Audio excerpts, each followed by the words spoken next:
Hey guys, I hope all is well. Welcome back to the Truth Talk podcast. I'm back here with MI. What's up, guys? In today's episode, we're going to be talking about the former music video director exposing the music industry. Let's get right into it. On this channel, we often speak about the obvious gangster agenda being pushed by mainstream hip-hop artists.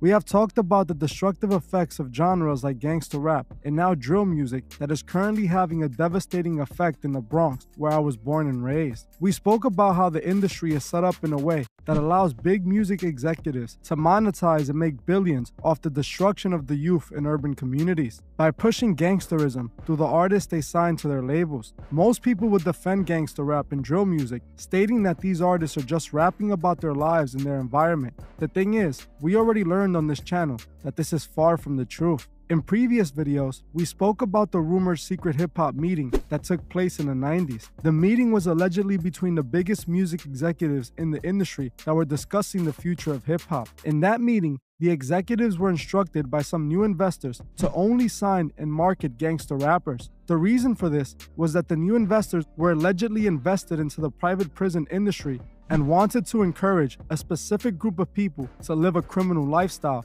in order to see a rise in incarcerations. These investors wanted to make a generation of criminals so they can incarcerate them in privately owned prisons and make billions off them. The artist plays one of the most important roles in making all of this happen, selling out and choosing to sell their people right along with it. Most gangster rappers that made it big were just playing a role to sell records and push the gangster agenda. We saw this with groups like NWA, one of the most legendary gangster rap hip-hop groups ever. In NWA's music, they would often rap about a gangster lifestyle that most of the members didn't ever live. Most of the members were studio gangsters, rapping about being a gangster just to push an agenda. The industry signed NWA for the sole purpose of pushing gangster rap and inspiring millions to live the lyrics of their songs. If you want to know more about NWA, I did a full video on Dr. Dre where I speak about NWA and the gangster rap agenda. We can see examples of this throughout the years, since the music executives look for new gangster rappers, signing them and promoting them throughout generations.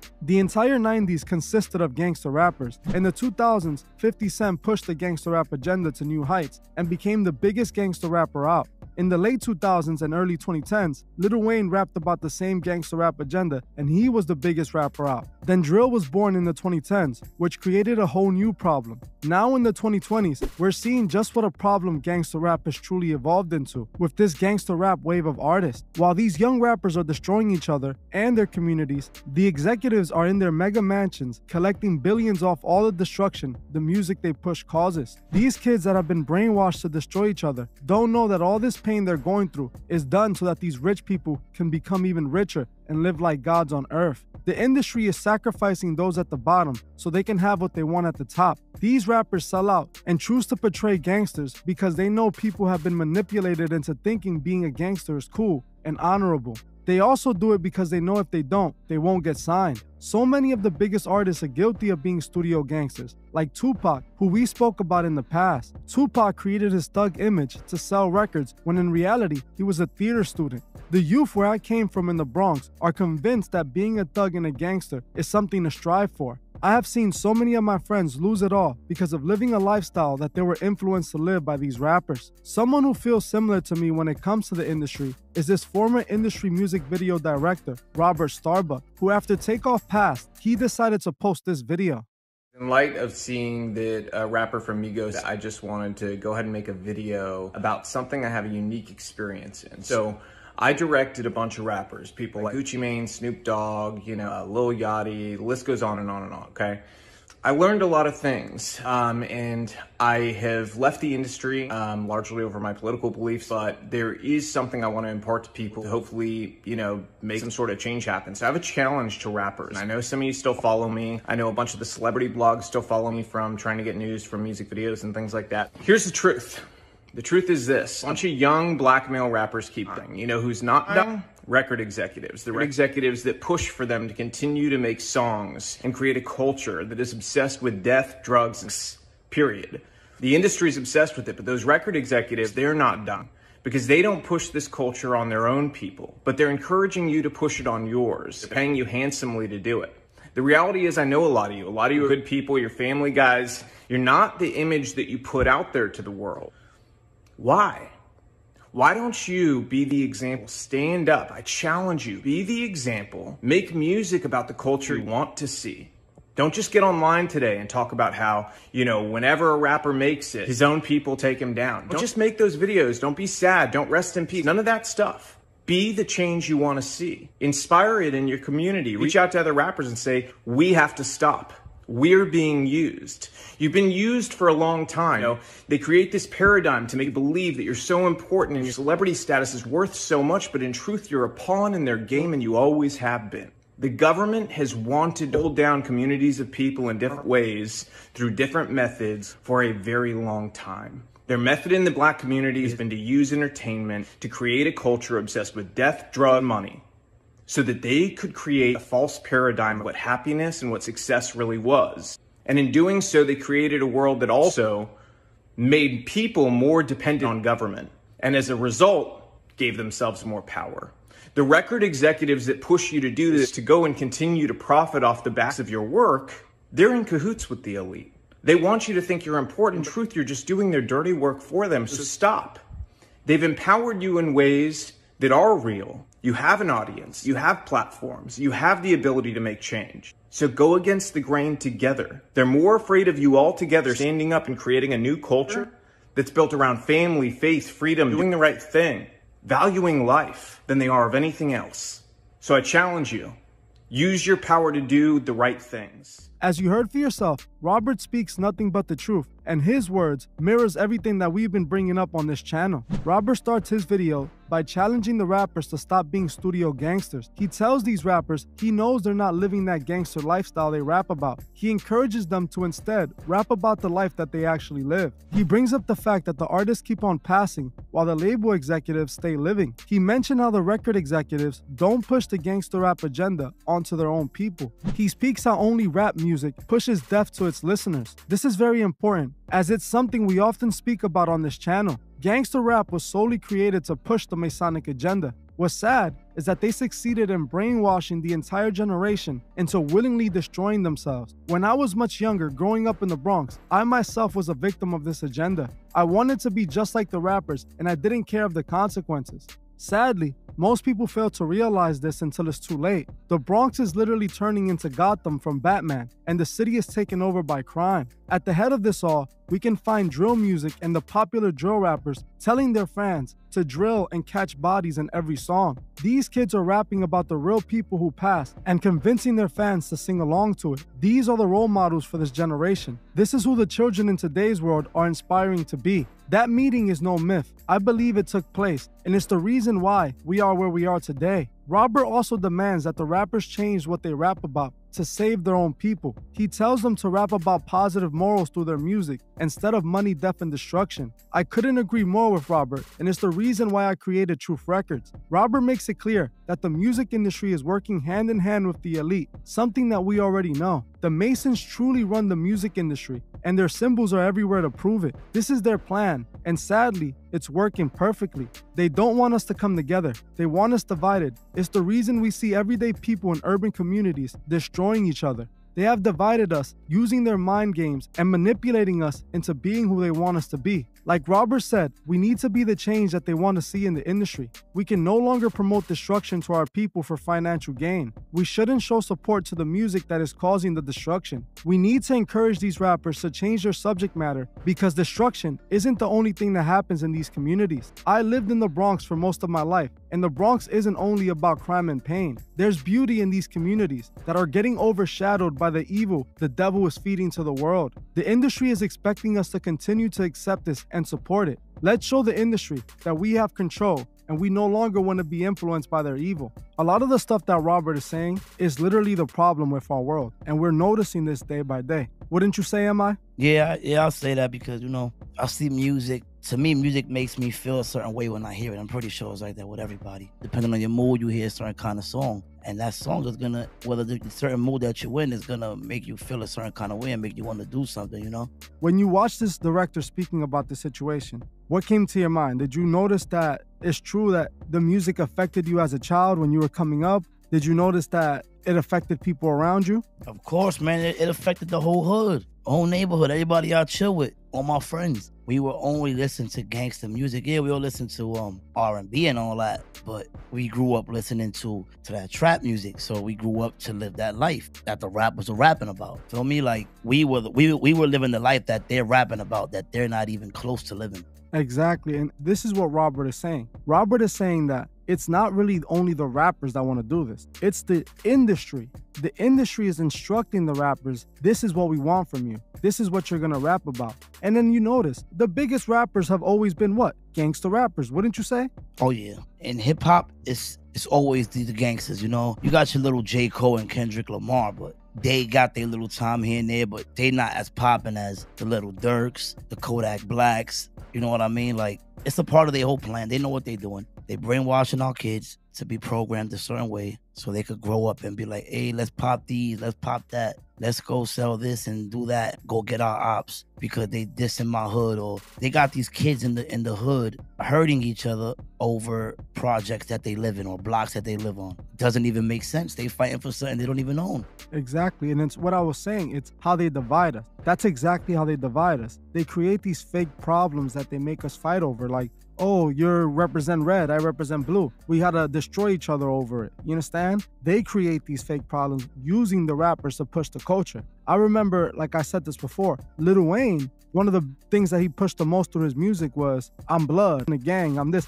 So much people around that time, when I was growing up, while Lil Wayne was pushing this, wanted to be blood. Even people that weren't blood were speaking like if they were. This is the influence the music has on people. And you can see this. Even in suburban communities, you're starting to see the effect of hip hop because these suburban kids, they're even being influenced by it. They want to be like Lil Wayne. They want to be like Lil Durk. They want to be like the rapper, the gangster rapper, even though they never lived that life. But this is like the side effect of their agenda. Their agenda is even starting to spoil over into their communities that they don't want it in. This is when we see them start talking about, we have to stop the violence. We have to keep that influence out of our environment. But that's what they created. This is when you see Lil Durk talking about he's gonna stop dissing all his dead ops and he's gonna start changing the way he raps.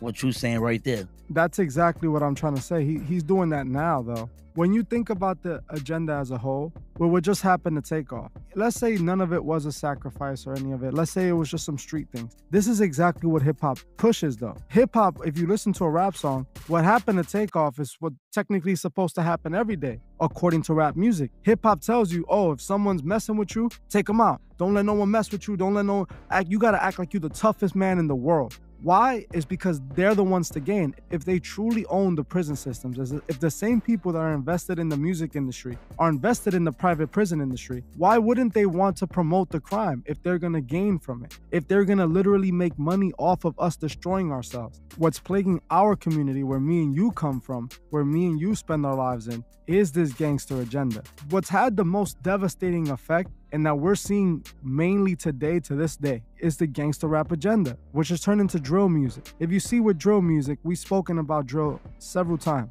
but that's just the evolution of what NWA did. And it's crazy to think that NWA was just acting. They were literally just actors. What did Ice Cube do after he was done rapping? He started acting. He started making movies and telling stories because that's what he did in his music. It was all false. They weren't even speaking about things that they truly went through. They were glorifying evil because the record industry came to them, offered them a check to sell themselves out, and they sold themselves and then took their community right along with it. This is what the problem is with this industry. If we don't hold it accountable, if we just continue to call these people legends when they're not truly legends, in all honesty, they're just sellouts. They sold us out. Our generation, our people, they sold them out. People that come from an urban community, that comes from these cities that they have to deal with the kids that are literally brainwashed by this music to act a certain way that they wouldn't have done if they would have never been listening to this type of music. You understand? I feel like what that Robert dude was talking it's only the truth, because we always talk about it. We see it, bro. We actually got to see it firsthand. Now, I don't know how many of the people watching this have actually witnessed it or lived through it like we have, but where we from is really like this. Like, we got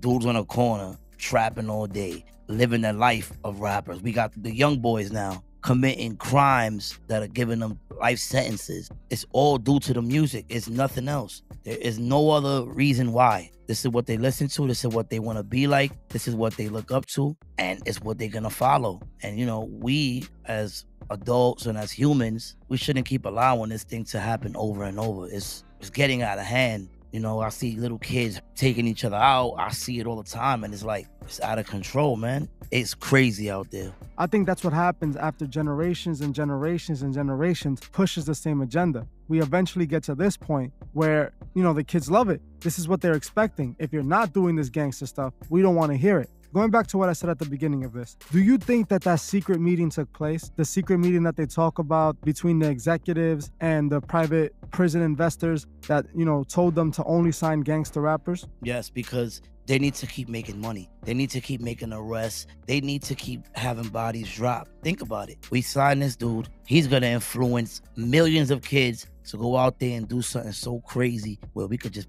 we could go put him in jail for the rest of their life. We could put him in jail for 10, 20 years. We making money. The police department is still making arrests. The prisons are still getting inmates. It's a whole system. So I agree 100% with whatever that dude was saying on that video. I believe that meeting took place. Just take a look around. It's not hard to see. Gangster rap has influenced so many of us. It has, and it's because we look at these guys as the superstars and we want to be them. When you want to be someone, you're influenced by the things that they do. And this is just, you know, the record industry knows this. This is the record industry's true purpose. Look at the other day. I'm driving my car. My phone rings. I get a call. I'm like, hello? Pick up. It's my friend that I haven't seen in 12 years. You know, he's calling me from jail. They gave him life after an incident that occurred. And he's just calling me and he's just telling me how he misses me and how he misses his daughter, that his daughter was 3 and she's 12 now. He went in when she was 3 and how she's 12 years old now and how he had to do so many things in there due to the fact that he's been in there so long and he's going to be in there for the rest of his life. Due to being a gangster in the street, using these substances. He was under a substance so strong at the time that he committed this crime that he didn't even know he did it. You know what I'm saying? But he wanted to be a gang member. He wanted to live that life of the streets, of what these rappers are talking about. And it landed him a life sentence. The street life that's fabricated by record label executives. That's what is the most devastating and disturbing part of this all. The person that you're talking about, sadly, he's in prison because of a system that these men created to make money, to push an agenda, to serve Lucifer, because this is what Lucifer represents. Lucifer represents being your own God, serving yourself. Who cares who has to pay the price for being that God, for you to get what you want? They sacrificed us for their gain. You know, they don't even care one bit about our kids. They just care about money. It's a fact. That's 100% true. They've never cared about us. And at the end of the day, we are the direct effect. People where I come from, when I walk through my community and I see these kids making the same mistakes that I made, the same mistakes that you made, that your friend made, they're making these mistakes happily. They're willingly destroying their lives. They're willingly throwing it away because this is the agenda. When I speak about the agenda, and a lot of people early on used to tell me, what agenda, what agenda? This is the very agenda that I'm speaking about. This agenda is not just gangster rap, but gangster rap played a very important role. Gangster rap has ruined so many people's lives and is still doing it, while the men that are benefiting from this are becoming multi-billionaires, are buying several properties off the tears of these moms that are losing their children, off the friends and families that are hurting and in pain from the people that they've lost because of this agenda. Most people don't know what's going on. They look around and they blame the kids. It's not the kids. The kids are only doing what they're being told. The kids only know what they're taught. And this is what we're being taught. This is what they have chosen to push to us. At the end of the day, we can only change it. At the end of the day, guys, this is what I'm trying to have us avoid. This is what I'm preaching against. This is what I want people to wake up and see. Gangsterism is not something that was just born in the hood. It wasn't something that was born in the Bronx. It wasn't something that was born in LA. It was created. Gangsterism was made by the industry. It was made to incarcerate us, to destroy us so that they can make money off of it. Like I always say, we must remember that every day we wake up, our souls are at stake. And we also must remember to help those who can't see the truth, find the truth. Well, that's it for this episode. Thank you all for watching, and I'll see you guys in the next one. Peace. I just wanted to give a special shout out to the Truth Movement members. I truly appreciate every single one of you. If you would like to further support the channel, join the Truth Movement, or you can join me on Patreon where I drop exclusive videos monthly. The link would be in the description. Another way you can further support the channel is by checking out the Truth store and seeing if you find anything you like. Every purchase you make helps with the funding of Truth Records. The link to the Truth store is also in the description. Also, please leave a comment on your thoughts on this video and on any future topics you would like to see me cover on my channel. If you're new to the channel, make sure you subscribe and hit the bell so you can be notified of future videos. If you like this video, please leave a like as it helps other people find these videos. You can also find me on TikTok and Instagram and follow me there. Thank you all for watching, and I'll see you guys in the next one.